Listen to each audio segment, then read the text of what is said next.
Captain Blake stood on the bridge of humanity's newest warship, the Defiance, watching the alien council's fleet gather beyond Earth's moon.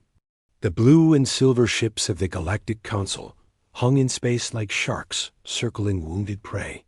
For 300 years, Earth had followed their rules, paid their taxes, and accepted their protection. Today, that ended. "Sir, we're receiving another transmission from Council Prime," Lieutenant Ross reported from her station.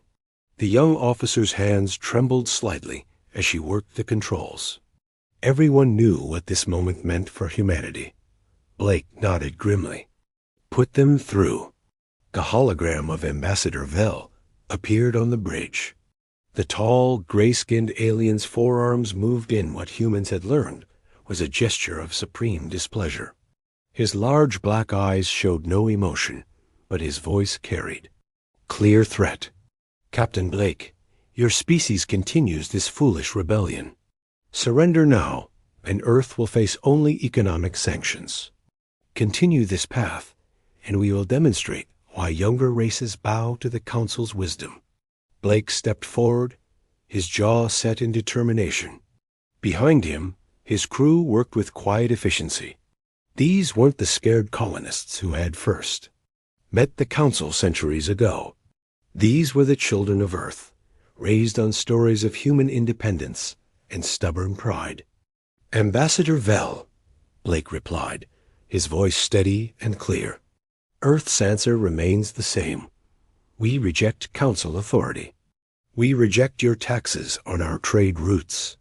We reject your limits on our expansion.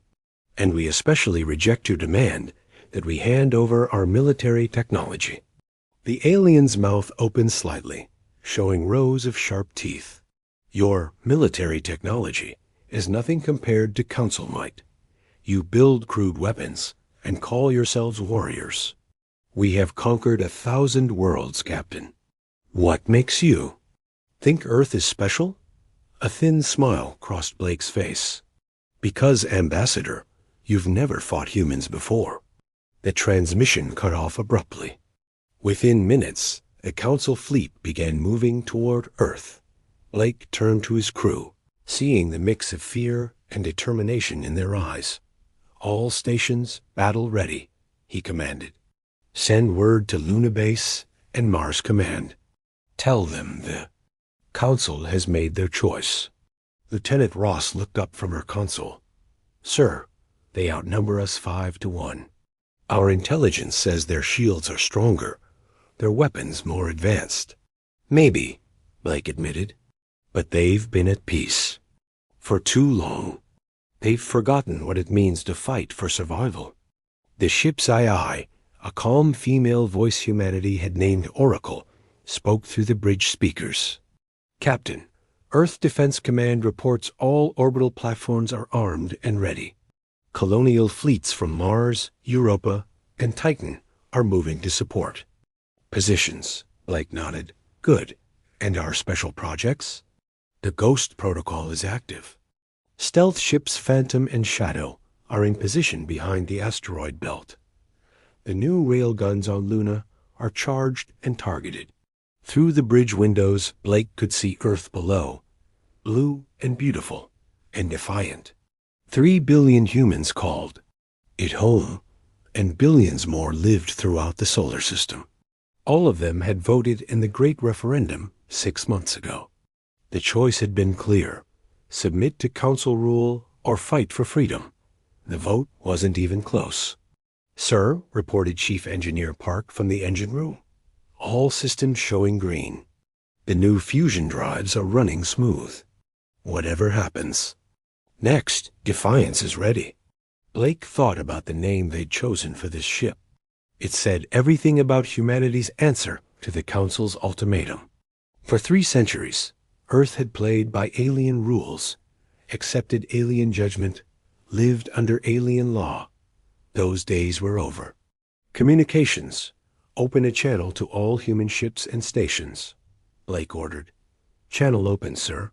Blake took a deep breath. His words would be heard across the solar system, recorded for history, remembered by children not yet born. People of Earth, people of humanity, today we stand at a crossroads. Behind us lies 300 years of bowing to alien masters. Ahead lies the unknown, dangerous but free. The Council believes we are weak because we are young. They think our technology is crude, our ships too few, our resolve too soft. He paused, watching the Council fleet grow larger on the screens. They're about to learn why humans don't stay conquered. They're about to discover what happens when you corner the most stubborn species in the galaxy. Today, we show them that Earth doesn't kneel. The first Council ships entered Earth's defensive perimeter. Warning alarms began to sound. All ships, all stations, Blake commanded, engage the enemy, for Earth, for freedom, for humanity. The Council's first mistake was underestimating human tactics. Commander Lisa Hayes crouched in a command bunker on Luna Base, watching the tactical display with growing satisfaction. The alien fleet had spread out in their traditional formation, designed to overwhelm planetary defenses through superior firepower and advanced shields. They had never faced rail guns before. Target acquired, reported Gunner Martinez from the firing control station. Council flagship, bearing 27 Mark IV. Fire, Hayes ordered. The lunar surface shook as the massive railgun discharged. A tungsten rod, accelerated to nearly light speed, streaked across space in a flash of energy.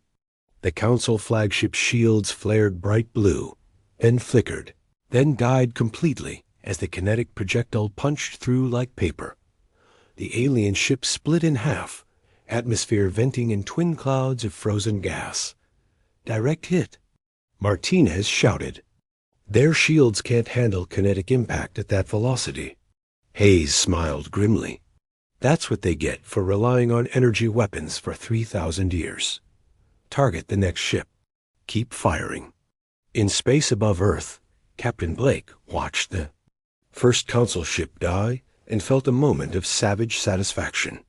The aliens had demanded humanity hand over their primitive railgun technology 6 months ago. Now they knew why. Sir, the Council ships are changing formation, Lieutenant Ross reported.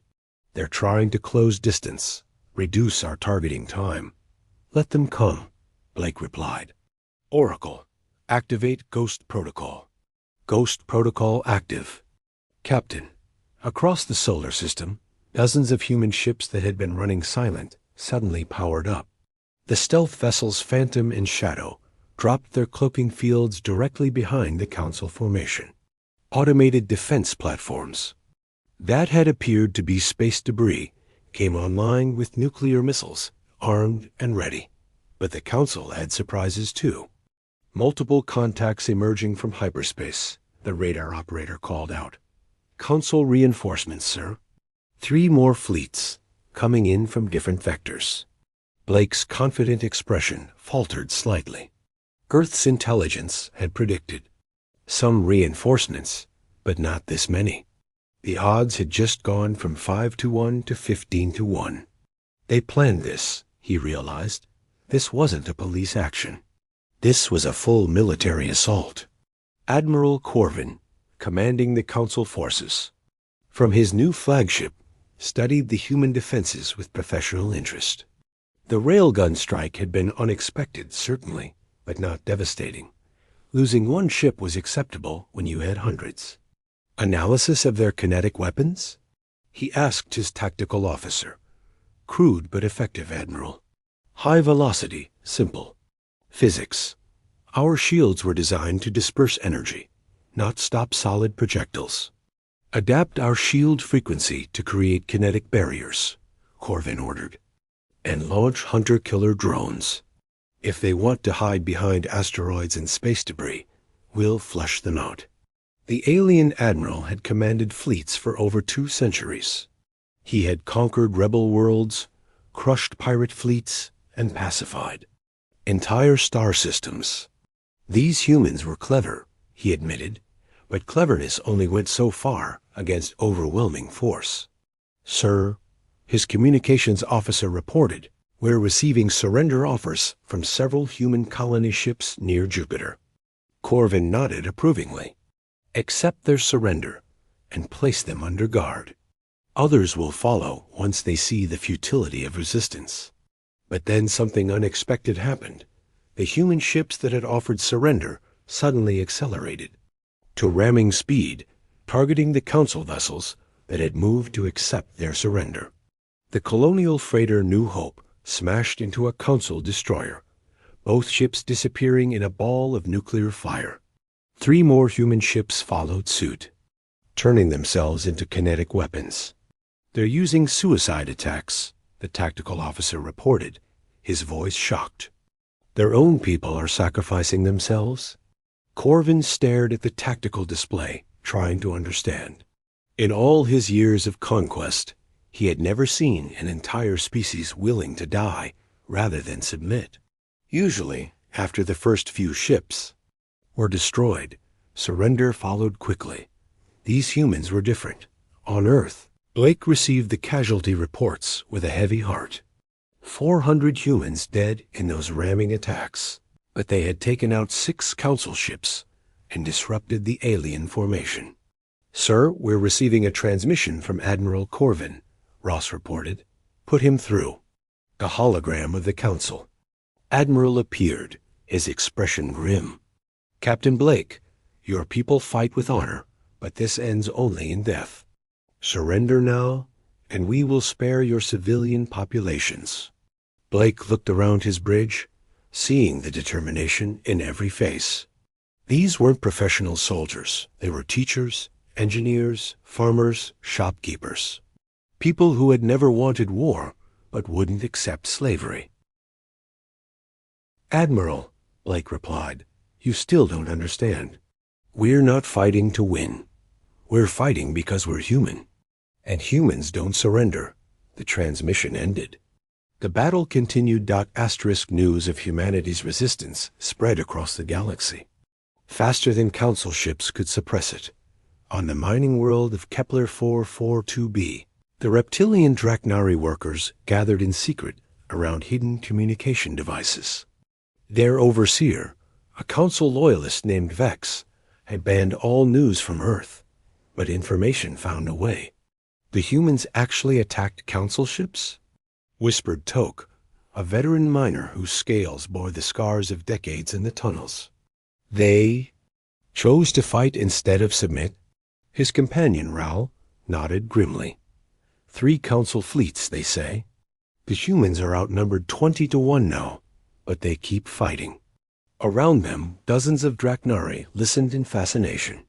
For 500 years, their people had served the Council after their own failed rebellion. They had accepted defeat, learned to live under alien rule, forgotten what freedom felt like, but the humans had reminded them. "My grandfather fought in the last uprising," Toke said quietly, "before the Council broke our will. He used to say that freedom was worth any price." "The Council will crush the humans eventually," another miner argued. "They always do. Then things will go back to normal." Toke's eyes gleamed in the dim light of the communication device. "Maybe, but what if they don't?" Similar conversations were happening across 100 worlds. The insectoid hive minds of Proxima Centauri, traditionally loyal to the Council, began questioning their allegiance. The aquatic Murtai of the water worlds started organizing underground resistance cells. Even some Council member species began to doubt. The rebellion was becoming contagious. "Admiral," Corvin stood before the Council's War Committee, his image transmitted across hyperspace to the galactic capital. The 7 elder races that ruled. The galaxy listened with growing concern as he reported. "The human resistance has entered its 3rd week," he said, trying to keep frustration from his voice.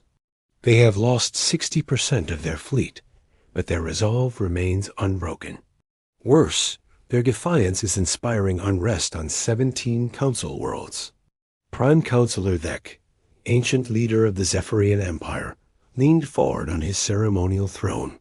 His crystalline body reflected the chamber's lights, as he spoke with a voice like breaking glass. 17 worlds, Admiral? How is this possible? The humans fight differently, Corvin admitted. They use unconventional tactics. Suicide, attacks, guerrilla warfare, psychological operations. Their broadcasts are reaching every corner of the galaxy, calling for universal rebellion against Council rule. Then jam their communications, suggested Counselor Nim of the Silicon Hegemony. We have tried. They use quantum entanglement networks, completely untraceable. And every time we destroy one of their transmission stations, they broadcast from a new location. Back in the Sol system, the situation was growing desperate for humanity. Captain Blake's ship Defiance hung in space near Mars, its hull scarred from multiple battles. Of Earth's original defense fleet, less than 30 ships remained operational. They were still fighting. Sir, we're receiving reports from our deep space scouts, Lieutenant Ross announced. Council reinforcements are massing at Alpha Centauri. Another 50 ships, plus support vessels. Blake nodded wearily. He hadn't slept in 48 hours, living on stimulants and determination. How long until they arrive? 18 hours. Sir, Dr. Emma Wells, Earth's chief scientist, entered the bridge with a data pad in her hands. Her usually neat appearance was disheveled, her eyes red from exhaustion, but she wore a look of fierce triumph. Captain, we've finished analyzing the Council ship we captured during the Mars engagement, she announced. Their technology is more advanced than ours, yes, but it's also standardized across their entire fleet. Meaning? Meaning they all have the same weaknesses. We've identified 17 critical system vulnerabilities. If we can exploit them. Blake's tired eyes lit up with new hope. Show me Dr. Wells activated her datapad, projecting holographic images of Council ship schematics. Their power distribution systems are centralized, designed for efficiency rather than combat resilience. A targeted electromagnetic pulse at specific frequencies can cascade through their entire network. We don't have EMP weapons powerful enough, Blake pointed out. No, but we have nuclear missiles. And if we detonate them at precisely the right distance and angle. Blake studied the data, his tactical mind working through the possibilities. It would have to be a coordinated strike. Multiple ships, perfect timing. The remaining fleet could do it, Dr. Wells confirmed, but it would mean getting very close to the enemy. Point-blank range. Blake looked around his bridge crew. These people had followed him through 3 weeks of impossible battles. They had watched friends die, seen Earth's orbital cities burn, witnessed the systematic destruction of humanity's first spaceborne civilization. They were still here. Send word to all remaining ships, Blake ordered. We're going to try something new. Asterisk. The final battle began at dawn over Earth. Though in space, dawn was just another word for Hope. Blake stood on the Bridge of Defiance, watching the last 28 ships of humanity's fleet form up for their desperate gambit. Each vessel carried nuclear missiles modified with Dr. Wells' electromagnetic pulse modifications. Each crew knew they probably wouldn't survive the next hour. None of them cared. Council fleet entering the inner system, reported Lieutenant Ross. Admiral Corvin is demanding our surrender, sir. Tell him to wait his turn, Blake replied grimly. Oracle, status on the modified warheads? All missiles armed and ready, Captain. EMP frequency calibrated to Council power grid specifications.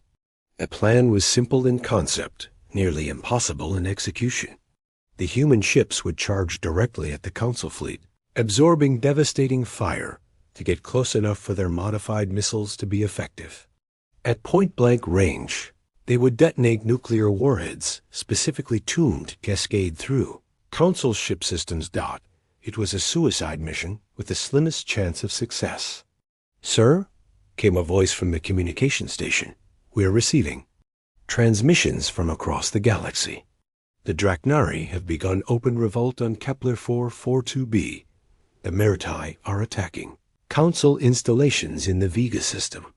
Even some Council member worlds are reporting civil unrest. Blake smiled grimly. Humanity's last gift to the galaxy. Even if we lose today, the fire of rebellion will keep burning.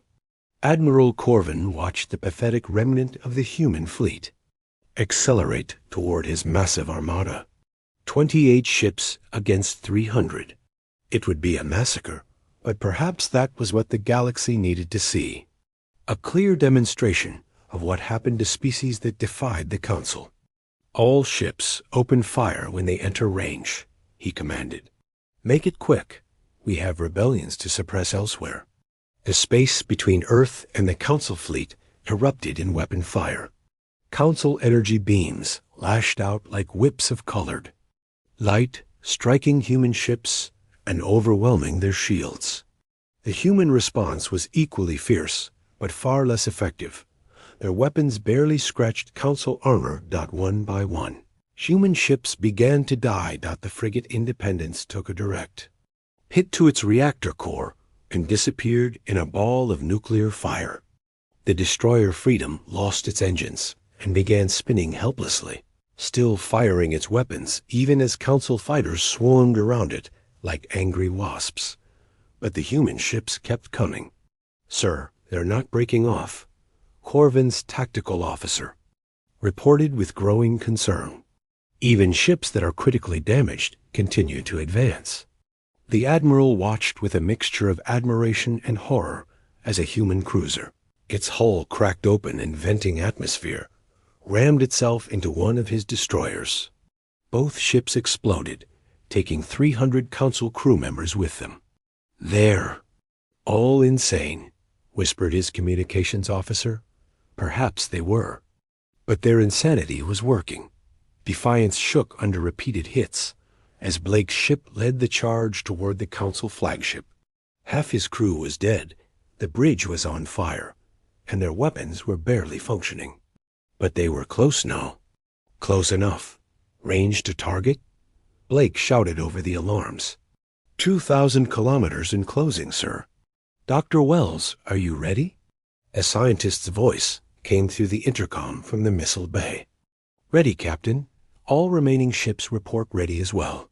Blake looked at Lieutenant Ross, still at her station, despite a head wound that was bleeding freely. Any regrets, Lieutenant? She managed a weak smile. Only that we won't be around to see what happens next, sir. Blake nodded and opened a channel to the remaining human ships. 7 vessels still had power, still had missiles, still had crews willing to die for Earth.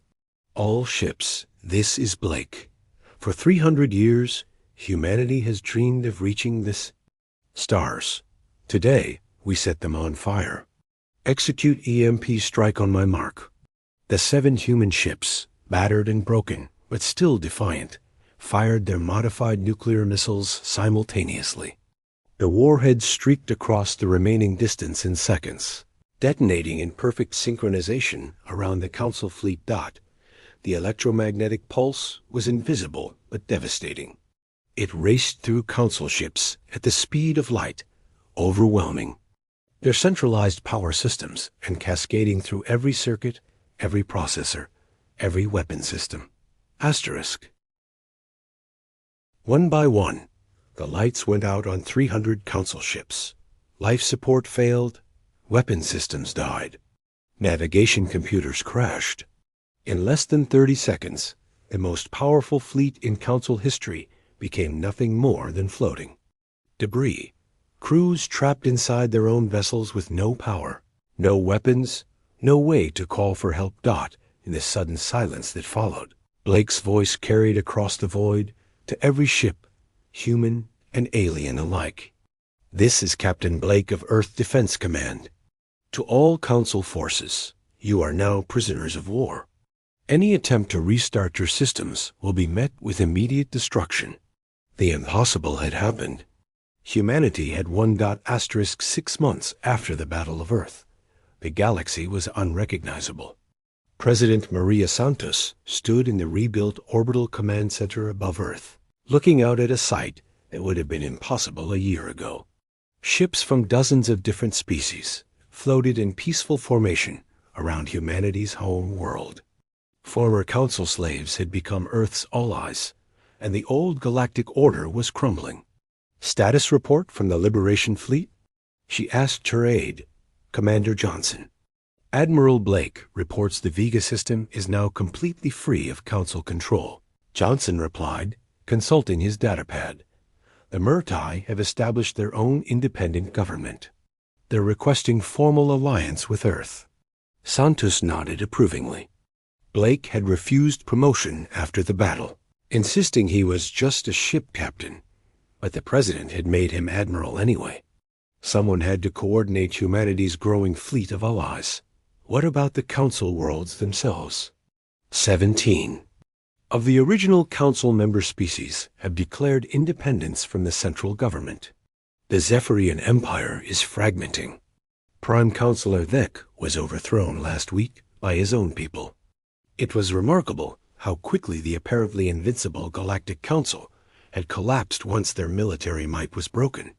For 3,000 years, they had ruled through fear and superior technology. When that technology failed, their entire system fell apart.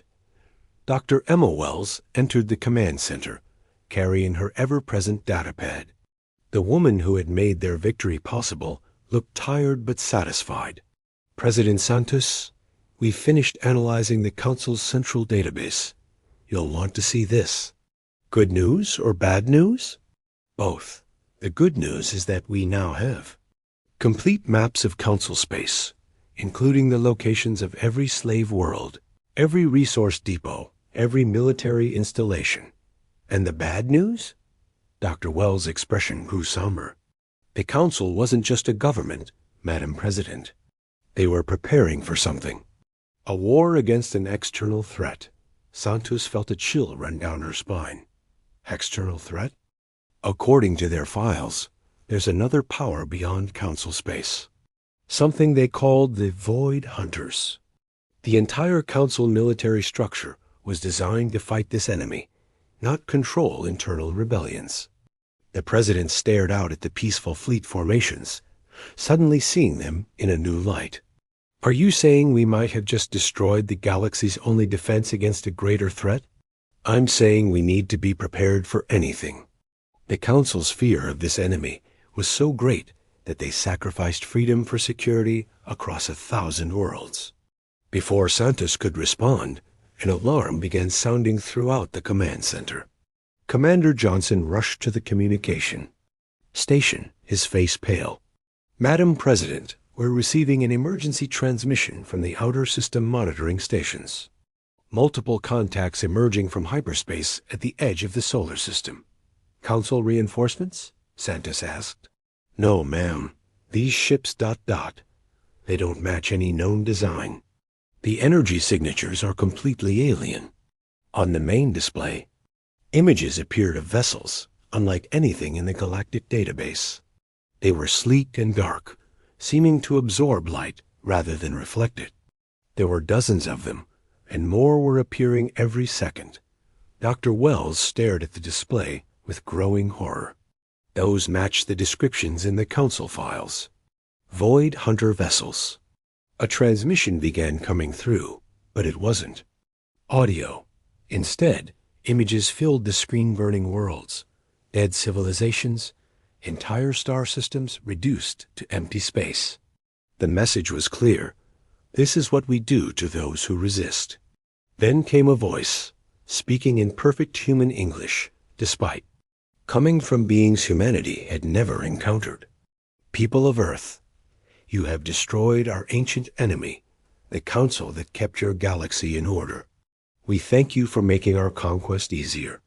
President Santos stepped forward, drawing on every bit of diplomatic training she possessed. This is President Santos of Earth. Who are you? What do you want? We are the Void.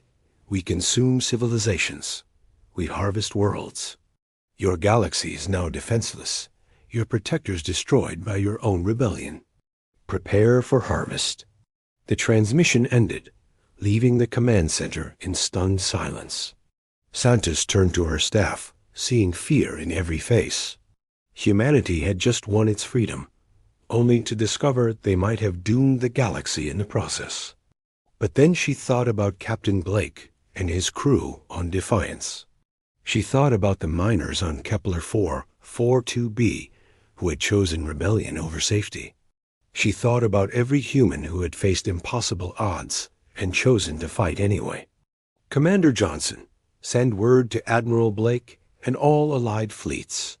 Full mobilization. Immediate deployment to the outer system. Ma'am, we don't know how powerful they are. We might not be able to stop them. Santa smiled grimly, thinking of humanity's stubborn refusal to accept defeat. Maybe not. But we're about to teach the Void Hunters the same lesson we taught the Council.